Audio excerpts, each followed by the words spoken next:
it's Lynn, your adulting coach. Today, I want to talk to you about Tuesday's practice.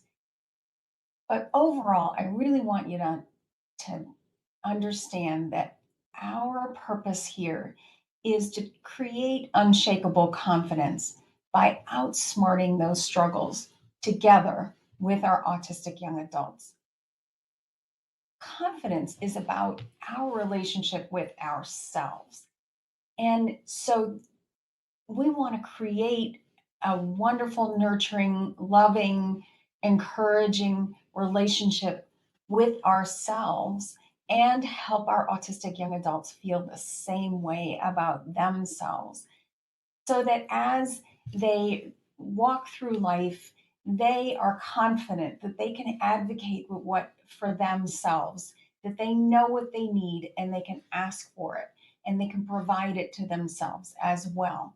So that's the purpose of what we do at the Art of Adulting. And to make it easier for me and for all of our clients, I thought it would be really good for us to take the time to practice each one of these 7 practices in a day. So I thought, okay, how can I make this easier for me and for everybody else?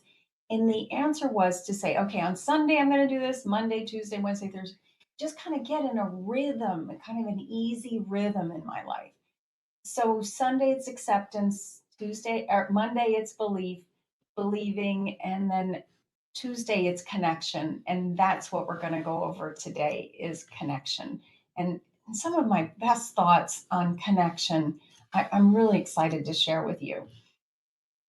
So what I'd like to do now is talk about how, why do we want to connect with our autistic young adults? Why is that so important? And the bottom line is, we're most influenced by the people that we know, like, and trust. And this is a way to foster that trust with our autistic young adults, that they can trust us to know what's in their best interest, that we really have got them, we've got their back. In fact, one of the posts that I made recently that really seemed to resonate with a lot of people was that we want to be in front of them, cheering them on, behind them, getting their back, and side by side, figuring out what works for them. And that requires the connection. So, what we're trying to help them discern is what is real good advice, what is good, practices for them to follow, and what's fake. What are some of the things that they need to avoid doing? So, how do we figure out what's real for us? What's really going to work for us? And it's amazing, actually, how we take, the information from people that we trust and we take our own experiences and we decide how we want to think and we use logic to confirm our own thoughts. And here's the trouble with that is that those two inputs come long before logic. We use our own logic to confirm our thoughts. And of course, that comes with a lot of risks that will distort. We're going to believe distortions, believe biases, act on our impulses, um, just not really take the time to notice what those thoughts are creating in our lives. And this is what I really believe that we need to do for our kids is to be that person that they can consult. That's our role as parents of autistic young adults is to encourage them, to warn them, and to be there, welcome their consultations, welcome their questions, welcome them asking us, how should I figure out what works best for me? I believe that the best way to do this, the best way to our help our kids is to stop trying to use logic and reasoning. Just stop trying to argue our way into them believing us. That instead of presenting all the reasons why, and how smart it is and what worked for us is that we really pause to ponder and listen to them, that we create that space where they think in our presence And those thoughtful pauses are really going to help us connect better with our autistic young adults. They'll realize that, we're there. Um, we're going to slow things down with them.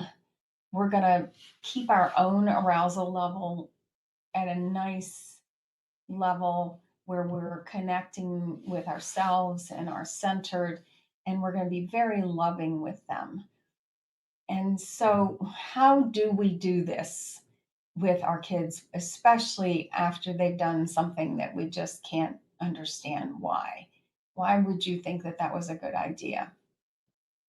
And I know it's hard, but we have to get to a place where we're actually listening to ourselves and reflecting on what our thoughts are creating using our steer map.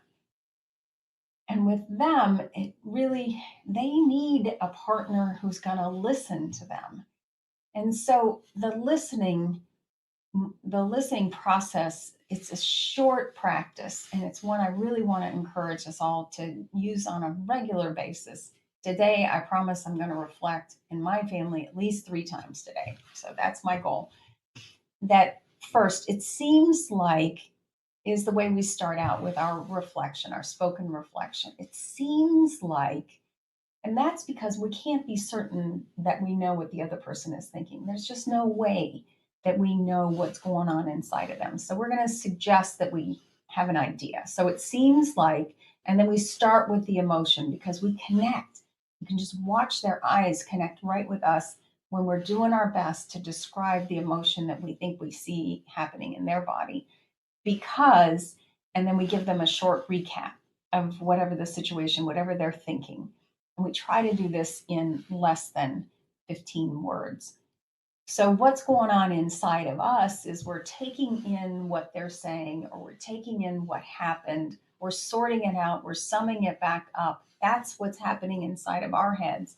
So, it requires a real focus on the other person. It requires that we look at them carefully and notice, their body language, their intonation, their hand gestures, that everything, to take in the message that they're sending to us and then say it back to them succinctly in our own words.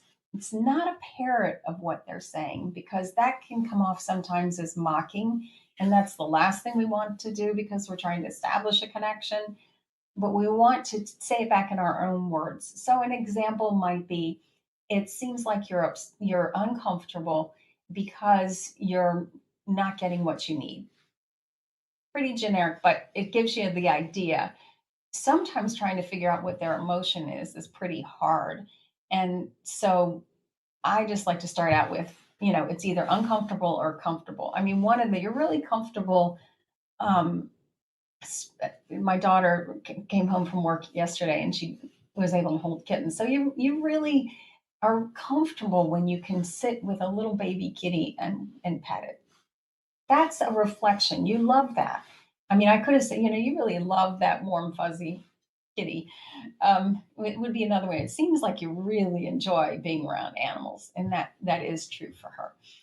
So we're trying to really tell them that, we see what's happening, and we get not only, their heart, but also what's probably going on in their head. Because that reflective listening helps us feel seen by the other person, safe, soothed, and all those together make us feel more secure in our relationship. And the more secure that they feel with us, the more they'll consult with us, and the more secure that they feel with themselves, the more confident they will be when they go out into the world and try to create a life that they love as an adult. So please, my suggestion is to absolutely take the time to reflectively listen to all of your loved ones, especially on Tuesday. Think that these 7 practices, Tuesday's practice especially, will help us connect best with our families and ourselves. So please join us at The Art of Adulting where we practice, where we understand the theory behind these practices and we practice them together, and then we keep practicing until we master them. And that's when we can really create a life that we all love in our families that works. And our kids are going to have that unshakable confidence that they can solve any struggle that comes to their way. They can outsmart those struggles so that they can also create a life that they love even after we're gone. Bye for now.